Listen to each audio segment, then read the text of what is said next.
Our names are Mike and Heather, and we recently traveled to 49 out of the 50 states in our 2013 Ford Transit Connect. In today's video, we're gonna go through a couple of the things that we would change in our van to hopefully help you if you're thinking about building out a van similar. When we started building this, neither Heather or I had any construction experience. We weren't great with working on vehicles. What we ended up with is honestly beyond anything I would have expected, and it turned out great. But knowing what we know now, we definitely would have done a few things differently. Number one thing on the outside of the van that we 100% wouldn't do, or rather wouldn't buy again, is the awning. Truthfully, we haven't really used it. I think we used it maybe once or twice camping, but the majority of the time it was just used as we were building out the van for some shade in the driveway. It's not the worst thing that we did because it doesn't take up any space inside. It really just takes up space on the outside, and was something that ended up being more of a luxury than a need, and something that we almost never put to use. Maybe if we were moving a little bit slower and we're at campsites longer, we may have used it, but it's kind of a pain to put up and down, so even in those circumstances, we would always just park near shady spots, and it did the job just fine. So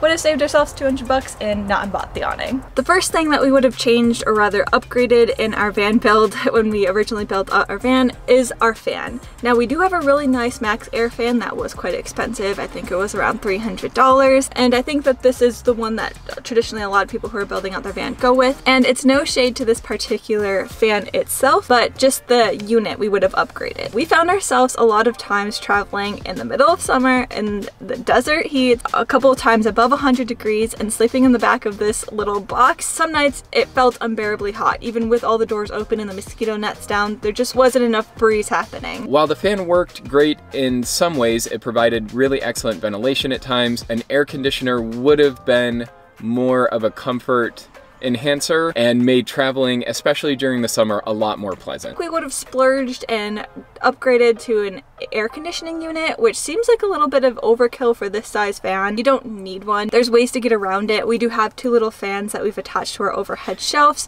so that way we had this going, sucking out air, and then both fans on us blowing throughout the nights. But also, probably the smarter way to do van life is chasing 75, which is a popular thing, so you just wouldn't put yourself in those situations where it's 90 degrees at night. But some type of cooling system is a must. Yeah. At least for us. But that might be us being a little high maintenance. But truthfully, what we would do if we could do it over again. One of the other things in our van that we would probably upgrade if we were able to do this over again would be our refrigerator. Because we have solar power, we're able to run a refrigerator as opposed to needing to keep a cooler to store food and drinks and things like that. And this has worked really well for refrigerating things, but over the course of our travels, we found ourselves missing a freezer option for being able to store food. With only a refrigerator, you're a little bit limited in the types of food that you can bring along and store. For us, having that option where we had a refrigerator and a freezer combined in the same unit would have been a lot better in terms of food storage and given us some more variety in the types of foods we could bring and keep and eat. More frozen mozzarella sticks. Yes, and not having to eat everything as soon as we get it. The next part of our build that if we could do it differently is our electrical system, but not as a whole, because we do have a really great one that my dad and brother were able to rig up for us. It's just adding something to the electric system. So our entire electric system fits in this bench here. In this bench is where we keep all of our electrical stuff. So this is where our jackery is, and our two 6-volt batteries that are connected to the two solar panels that we have mounted on top of our van. This system works great and has worked for us all of the months that we've been traveling.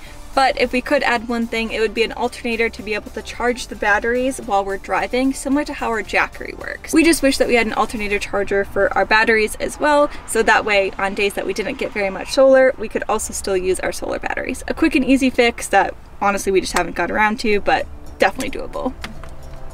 And something that we would have done just from the start. One of the other things that we would change in terms of construction is the doors on our cabinet. So right now they open out, but because this was a stock cabinet that we got from Lowe's, the doors are just what they were for the cabinet, and unfortunately when they open, they're a little bit longer than the width that we have for this aisle space between the bench and the cabinet.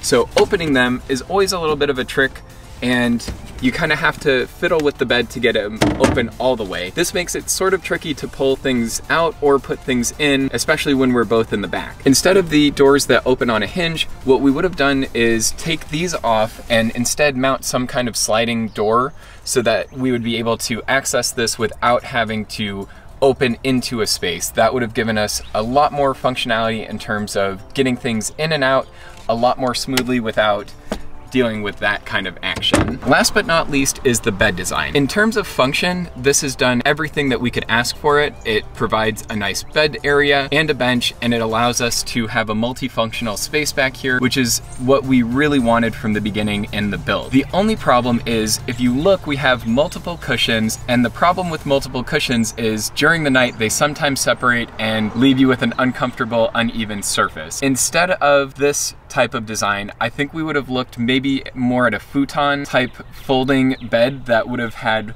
one single cushion that slides, as opposed to a slat sliding bed with multiple cushions and multiple parts. Having a bed that is all one cushion would mean we aren't falling through the middle in the cracks during the night. We wouldn't have to add additional stopper features to keep everything together. That's a change that isn't absolutely needed, but if we were to do this again, we would have done it that way because it would have just been more comfortable and a little bit more smooth to operate with two people in the van, especially if we're both in the back. We hope this video doesn't come off as though we're complaining about our van, because we absolutely love it. It's just once you're in a space for a long time, you can always think of improvements, similar to how I imagine owning a house would feel. But home improvements are always happening, right? Yeah, a lot of these are more should've, would've, could've's than they are absolute necessities. Our van was able to carry us to 49 of the 50 states with no problems. We spent months at a time living out of it, and everything worked about as well as it could have when we were building it. So these are more things that in hindsight we would have done to just make the build better, but none of them are more comfortable. Yeah, better, more comfortable, but none of them are mandatory changes by any means. If you have any questions or thoughts on things that you would do differently, let us know and we'll definitely consider them. If you have any questions specific to our build, feel free to leave them in the comments down below. Thank you for watching. We really do appreciate it. See you in the next one. I'm living my best life. I wake up with the sunrise. It does not look a thing like I thought that it would, but I've been getting my steps in, and I sleep with my best friend. It's the best that it has been in a long time. I'm living my best.